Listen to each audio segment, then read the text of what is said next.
Calendar आप block कर दीजिए 20th मई से पहले अप्लाई करेंगे, मगर प्रिपरेशन अगर आज से आप शुरू करेंगे तो आप फेज़ 2 तक आप पूरा सिलेबस को मेजरली आप कंसाइज़ली कवर कर पाएँगे, ठीक है? जनरली आरबीआई ग्रेड बी के जो कॉम्पिटिशन लेवल होता है, वो आपके बैंकिंग के मुकाबले ज़्यादा होता है क्योंकि उसमें प्रेशर होते हैं।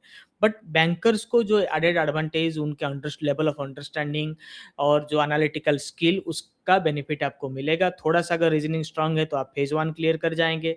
अगर जेआईबी, सीआईबी आपने क्लियर किया हुआ है तो फेज़ 2 आपके लिए आसान हो जाएगा। आरबीआई ग्रेड बी का प्रिपरेशन मान के चलिए 1 साल के होराइज़न का होता है आपको।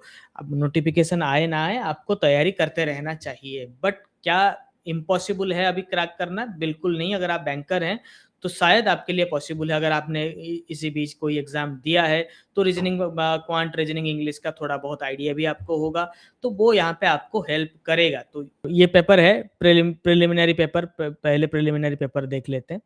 ठीक है, प्रिलिमिनरी में 4 पेपर है, मेंस में 3 पेपर है, प्रिलिमिनरी में रीज़निंग है, क्वांट है, इंग्लिश है और जनरल अवेयरनेस है, जिसमें बैंकिंग से बहुत ज़्यादा क्वेश्चन आएगा। रीज़निंग में क्या है, ये तो जनरल टॉपिक्स हैं, उसको इंटरनल क्लास में हम डिस्कस करेंगे कि लास्ट ईयर कहाँ से कितना क्वेश्चन आया था। क्वांट में भी अरिथमेटिक से भी आएगा और इंग्लिश लैंग्वेज में ग्रामर एंड कम्प्रीहेंशन, और ये जो इंग्लिश लैंग्वेज आप पढ़ेंगे, आपको फाइनल पेपर में, डिस्क्रिप्टिव पेपर में भी बहुत ज़्यादा हेल्प करेगा।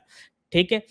फिर जनरल अवेयरनेस में जनरली इकोनॉमिक्स, बैंकिंग से क्वेश्चन आता है, जो आरबीआई के लिए रिलेवेंट है, उसी चीज़ से क्वेश्चन आता है। फिर स्टैटिक जीके बहुत बहुत कम समय में हम कवर कर लेंगे। तो ये 3 पेपर हैं। डिस्क्रिप्टिव इंग्लिश बहुत बड़ा कोई कुछ नहीं है, आप बस लिखना होता है, प्रेसी राइटिंग, डिस्क्रिप्टिव राइटिंग और आपका पैसेज, ये तीनों आप रीडिंग कम्प्रहेंशन, ये आसानी से आप क्लियर कर सकते हो। फिर इकोनॉमिक एंड सोशल इश्यू मैं कोशिश करूँगा कि फेज़ 1 के भीतर ही उसको खत्म कर दिया जाए, एंड फाइनेंस एंड मैनेजमेंट ही वो खाली बचे आपका फेज़ 1 से फेज़ 2 के भीतर। ओनली थर्ड टॉपिक को हम कवर करेंगे with some added advantage of paper 2 of descriptive English. तो ये तीनों चीज़ें आपके लिए आसान हो जाएगा, अगर हम उसको स्ट्रैटेजिकली इन ए स्टिपुलेटेड मैनर उसको करेंगे। ये सब पेपर हैं, ठीक है? जैसे फाइनेंशियल मैनेजमेंट में structure and functions of financial institutions, RBI का फंक्शन, ठीक है? फाइनेंशियल मार्केट जैसे money market, capital market, forex market हमने बहुत पढ़ा हुआ है।